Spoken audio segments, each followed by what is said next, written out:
Now what's interesting here is how the Lantana's being allowed to run the ridgeline on council land on the edges of the roads, and then it infests the properties to the sides of that, and it gets worse in some of these areas where the land gets much steeper, because the consequence for that is much larger. And each time these materials get to seed and they get washed further down the hillside, it's a self-professing prophecy. But it's a little strange why they allowed these materials to be in these areas to start with, when you consider the level of these materials in these areas are that way, that the damage that they're causing as they flow down the hillside is greatly enhanced. Like, you look at that through that area there where it hits the tree line, and then it becomes much more difficult for people to deal with, and the steepness of the terrain as well as the water that flows down through there off the camber of this road creates the greater growth. So many of the things that people face are from the lack of understanding and the knowledge of knowing where to apply their best operations. And quite frankly, I always keep saying it, the greatest thing is knowing where lantana cannot be allowed to grow. That's the cheapest insurance you can have, the cheapest way of dealing with these materials, and subsequently the greatest success is from that knowledge. And it's the greatest lack of knowledge within the councils and biosecurity and the state government and the whole process. And yet I'm here giving away a lot of this information just because we cannot as a nation continue to allow this catastrophe to continue at this level. The places that these infestations end up taking over and continuing down end up so steep that the terrain is your greatest enemy, and it presents the greatest difficulty to deal with. So that's what we're trying to get through, to be able to understand you just can't simply have material growing in these council areas. And the threat that they pose to your family's health and well-being and their economic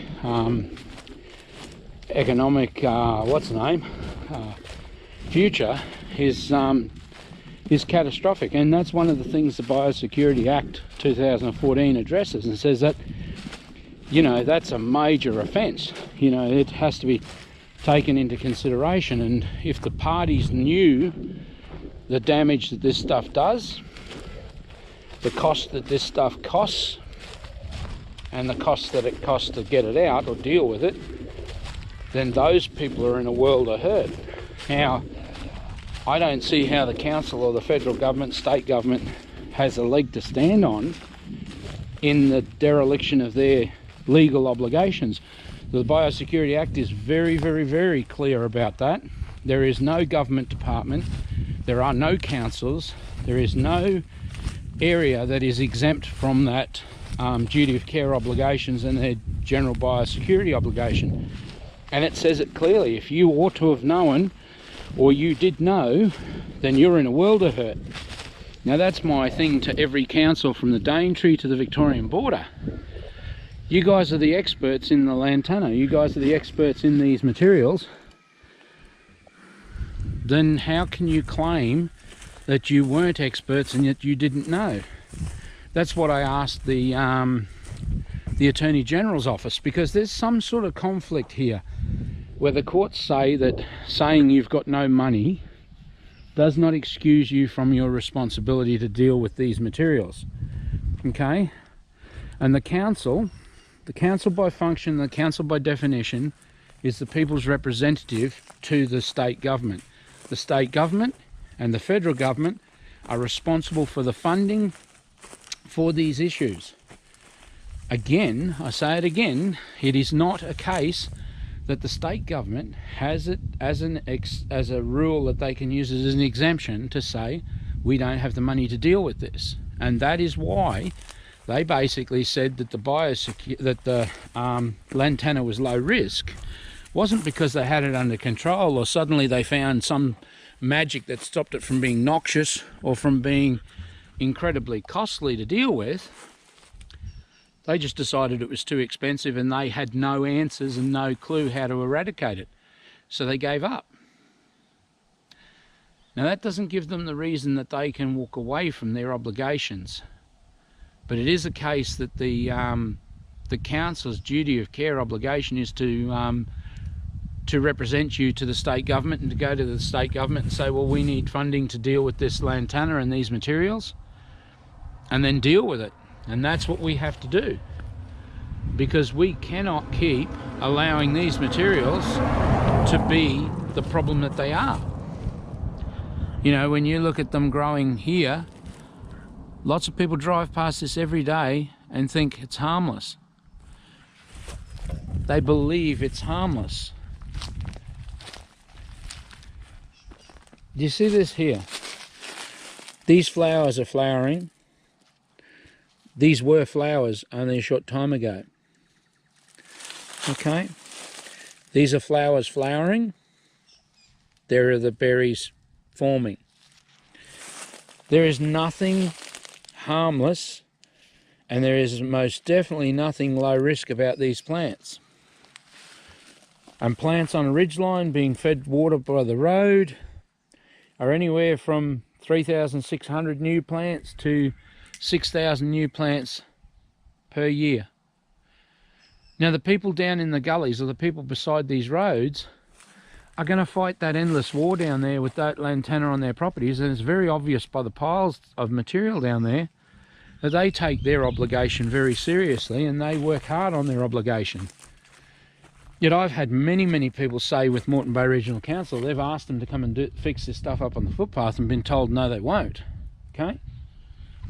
Logan Council say absolutely well, they won't do anything in any shape or form because they say lantana's no longer noxious.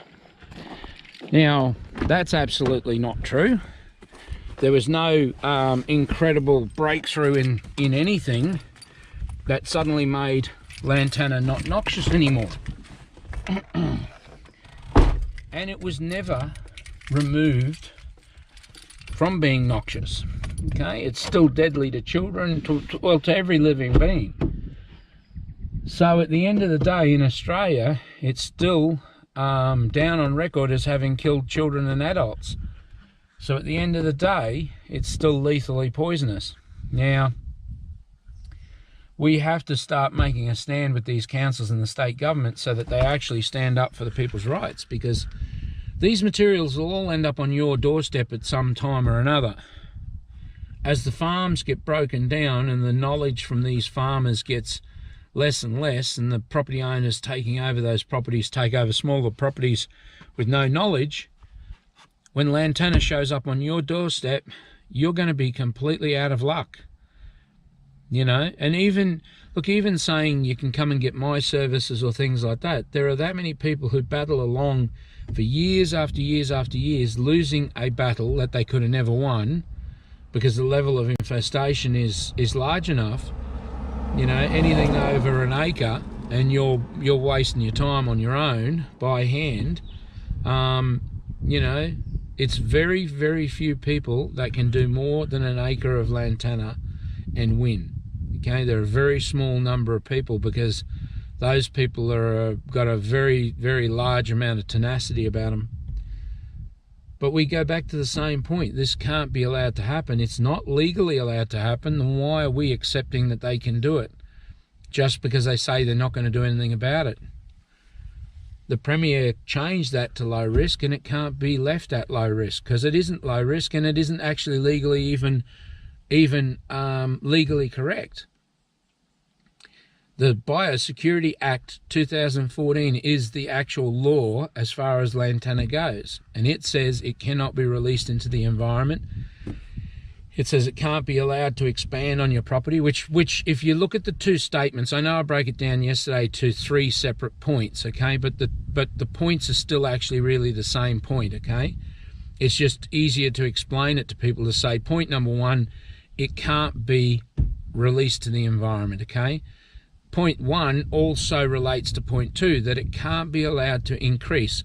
That point there was how the government was arguing with me originally, wrongfully, that it's only where it goes on to new lands and infests new lands that it's considered to be a new infestation. That's absolutely incorrect. See, because if you had an acre of lantana and it turns into 2 acres, then that other acre is new land infested, and that's what they accept today as being the legal responsibility and a breach of the Biosecurity Act, okay? The third part of it I separated and relates to being it cannot be allowed to leave that property and then go on to somebody else's property. Now, when you look at birds and everything else, okay, they can say, well, you know, you have to take all practicable, what's the names? Well, that would be defined by the fact that you are diminishing the overall level of infestation, okay, because that's what they want you to do, and that would be your legal obligation. You must be working on destroying the material. That was where they said to me I was wrong about eradication as a word, okay? But the problem with management as a word, where the government used it, is it gave people the complete wrong interpretation of how deadly lantana is.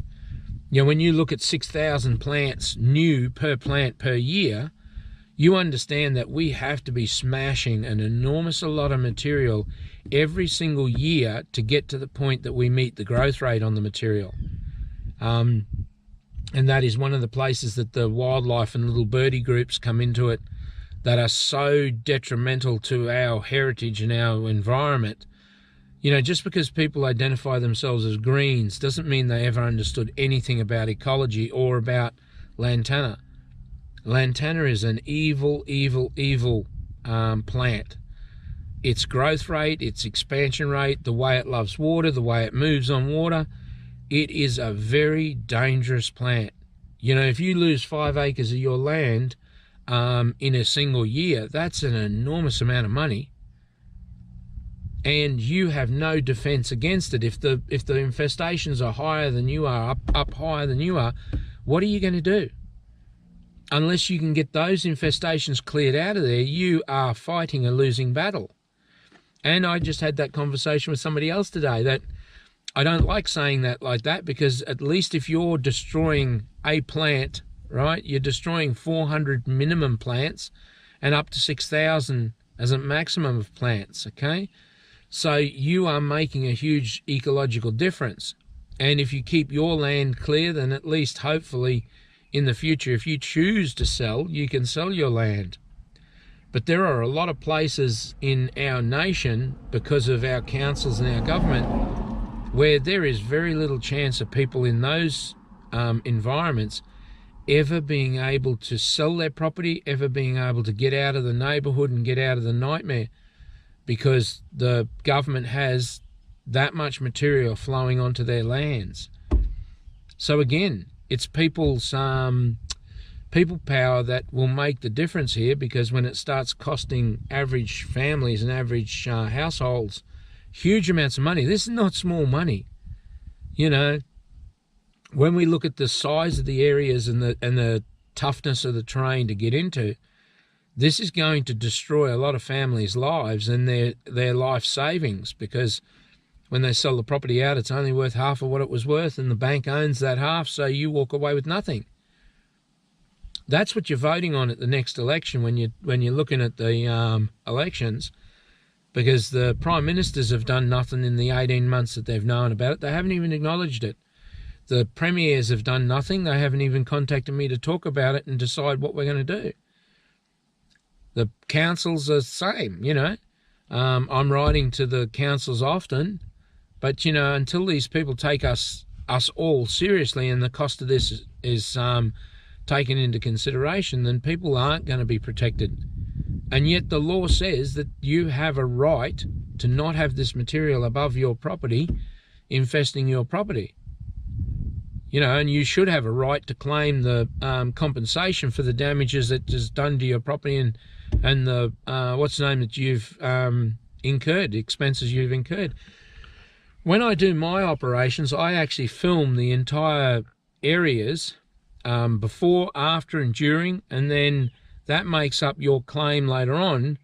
So you have to clean your property up before you then can say, well, the council's infesting me off there, because council's just going to walk in there now and go, oh no, well, the Lantana was obviously there. They don't know it was there, and chances are it probably wasn't there, but they'll argue that and they'll get away with it because they have unlimited legal help. But if you clean your property off, right, and then keep filming it, then when they infest you in the future, you'll be able to go back and go, no, this time it was you and I want that done and paid for. But it's very hard to make moral people behave morally when they don't have a moral conscience. It's even worse when they just want to pass all of these things on to other generations, and it's not fair or reasonable to do that. They made these issues by changing that classification, and a lot of the places that they've left this material grow are glaring statements of their lack of knowledge of Lantana. Why the hell are we paying them to do anything with Lantana, which they don't do anyway? But why would we? Because they have no idea what to do. They have no idea how to do it. They have programs down in Dayboro, in the watercourse down there, that are 2 years long. That's 23 months more cost than what my cost would be. The sheer lack of knowledge in these people is just insane. And it just continues on and it continues on, and it does more and more damage while sucking huge amounts of money out of the economy for no value. They are not achieving anything.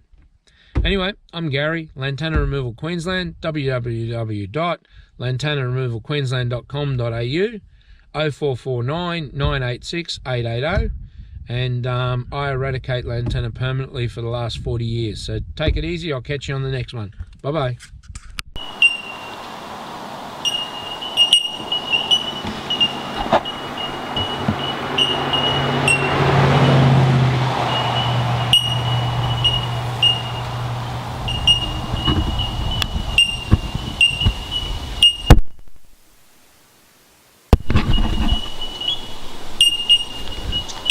That's the sound of the bell miner birds all through the trees, killing the Australian forestry.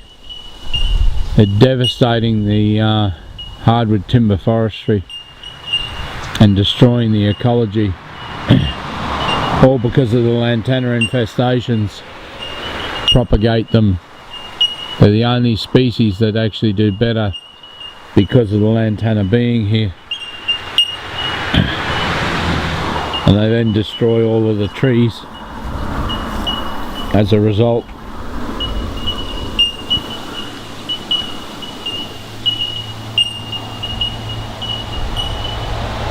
Absolute plague proportions. I've driven for around 200 kilometres today, and they are absolutely everywhere through southeast Queensland. The damage they're doing is catastrophic. And when the fires come next with all of the dead trees that they've caused, the fires are even more intense and we lose even more bushland. So that's basically the problem we've got here.